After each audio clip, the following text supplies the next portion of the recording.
It was a plan that took 8 months to perfect. A criminal masterpiece so ambitious, so detailed, it was designed to be flawless. A hand-picked crew of elite thieves set their sights on the impenetrable National Bank of Colombia, planning to walk away with a fortune without firing a single shot. They thought of everything: security patrols, alarm systems, even the exact thickness of the vault door. But they never planned for the one thing that would bring their perfect crime to a screeching halt and trap them inside their own treasure chest for 18 agonizing hours: a citywide power outage. This is the story of how a team of audacious robbers pulled off the heist of the century, only to find themselves in a desperate race against time, fighting for their lives inside the very vault they had just conquered. Section 1. The Fortress and the City. In October of 1994, the city of Valledupar was famous for its vibrant vallenato music, not for major crime. Tucked away in northern Colombia, it felt like a world away from the turmoil that so often gripped the nation. At the city's heart stood the local branch of the Banco de la República, Colombia's central bank. And this wasn't just any bank. It was a fortress, a symbol of government power and financial security that everyone considered untouchable. Its vaults held the cash reserves for the entire region, a prize almost too tempting to imagine. Now, you have to understand the Colombia of the mid-1990s. The era of the big cartels was changing, but organized crime was still a massive force, and stories of incredible wealth and daring heists were the stuff of legend. But what was about to happen in Valledupar was different. This wasn't going to be a violent shootout. It was a calculated, silent invasion designed to beat the system itself. The crew targeting the bank wasn't just trying to get rich. They were aiming to pull off something so impossible, so brazen, that it would forever be known as the robbery of the century. Section 2. The Architects of the Heist. Behind every great heist, there's a mastermind. For this one, it was Benigno Suarez Rincon, a man they called Don Pacho. Rincon was no small-time crook. He was a former lieutenant for the infamous drug lord Gonzalo Rodriguez Gacha. After Gacha's death, Rincon took his skills for organization and his underworld connections and aimed them at a new goal: pulling off the biggest bank robbery in the country's history. He didn't just assemble a gang of thugs, he curated a team of specialists. The plan started coming together in June 1994, a full 8 months before the robbery. Rincon recruited a man named Alexander Flores Salcedo to lead the team on the ground. To get inside the system, they needed cops. They found their men in Lieutenant Juan Carlos Carrillo Peña, the local judicial police chief, who was tasked with getting blueprints and security protocols for the bank. Another key player was Jaime Bonilla Esquivel, a lawyer who handled logistics and helped figure out the bank's weak points. This team was a wild cross-section of Colombian society. There were corrupt police officers, professional thieves, and even people on the inside.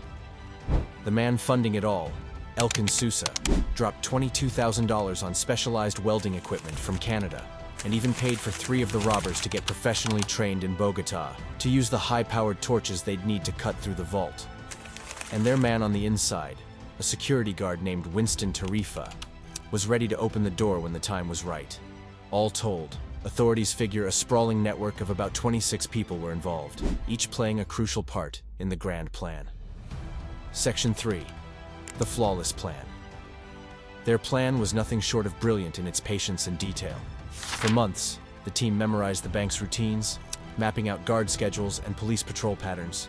They chose the perfect moment, the long holiday weekend of Columbus Day, starting Saturday, October 15th, 1994.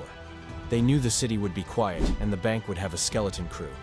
Their cover story was simple but effective.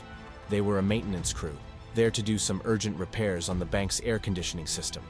All the heavy gear, including those sophisticated welding torches and dozens of oxygen tanks, was shipped from Cali to Valledupar days ahead of time. They wouldn't be smashing a window or blowing a door.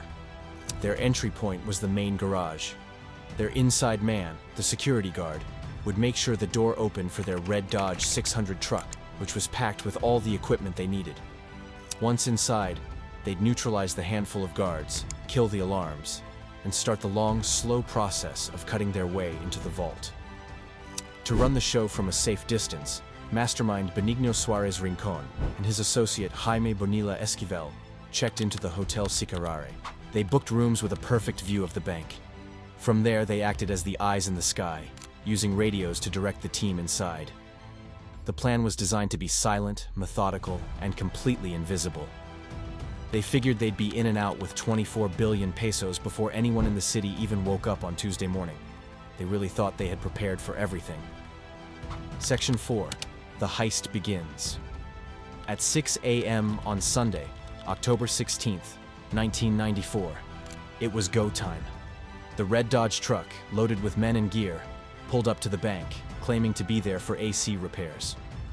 An hour later, with the streets still empty, their inside man, Winston Tarifa, swung open the garage door, and the truck rolled right into the belly of the fortress. The few guards on duty were quickly overpowered, tied up, and silenced. The crew moved like ghosts, disabling the electronic alarms and firing up their heavy-duty welding equipment. The main event was the vault door, a monster slab of reinforced steel and concrete. The specially trained team lit the torch. It was a slow, deafeningly loud, and incredibly hot process. For hours they worked, the smell of burnt metal filling the air as they carved a hole into the armored door. From their hotel rooms across the street, Rincon and Bonilla watched, conducting this symphony of destruction over the radio. Everything was going exactly to plan. The city was asleep, the authorities had no clue, and billions of pesos were just inches away. But then, the unthinkable happened. Section 5. 18 hours in a steel coffin. Just as they were finally making real progress, the entire building was plunged into darkness. A power outage hit Valledupar, shutting down everything, including their welding torch and the building's ventilation system. The perfect heist had just slammed into a wall. The thieves were now prisoners, trapped in a dark, suffocating bank vault where the air was quickly running out. Panic started to creep in. The heat radiating from the scorched metal of the vault door turned the room into an oven. For 18 agonizing hours, they were stuck. Their perfect plan had officially become a living nightmare. As the hours dragged on, their discipline started to crack. But these guys were desperate, and desperation can make you surprisingly creative. They managed to find and break a water pipe in an adjoining bathroom, flooding the area to cool down the air and the hot metal. It was a small victory in a terrifying situation. They were sitting on a fortune, but trapped in a steel coffin, with no idea if the power would ever come back on or if they'd be discovered first. This whole story just goes to show how even the most brilliant plans can be completely derailed by pure chance. If you're as hooked on this unbelievable story as I am, make sure you're subscribed and hit that notification bell so you don't miss what happens next. Section 6. The escape and the manhunt. After 18 hellish hours, the lights flickered back to life.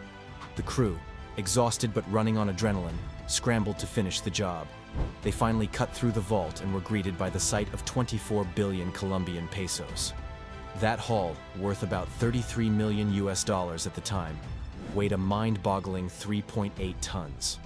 They frantically stuffed the uncirculated bills into bags, loading so much cash onto their truck that they had to leave almost 6 billion pesos behind, simply because they ran out of space.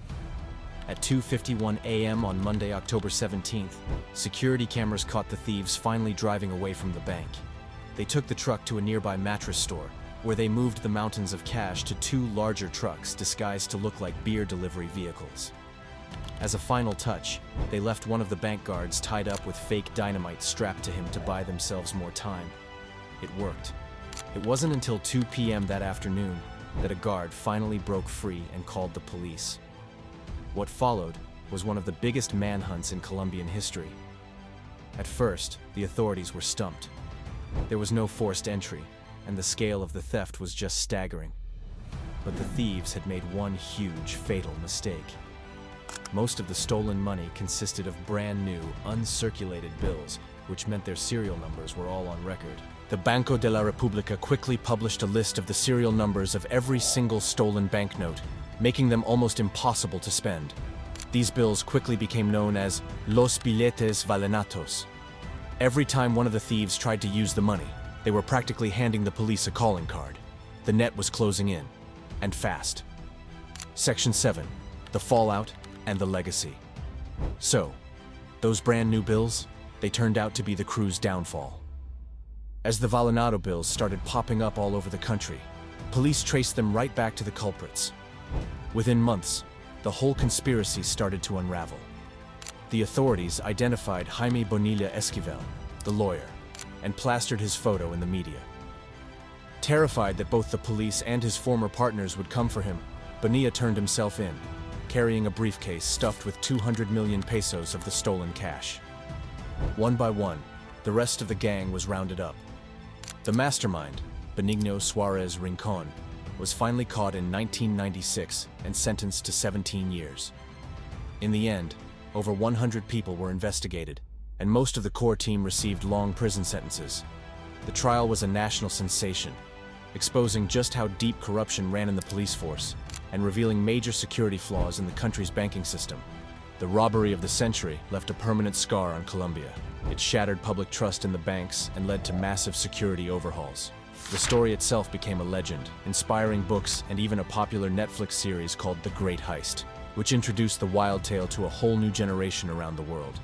The 1994 Valledupar bank heist is still a legendary story, not just because of the insane amount of money they stole, but because of its sheer, cinematic audacity.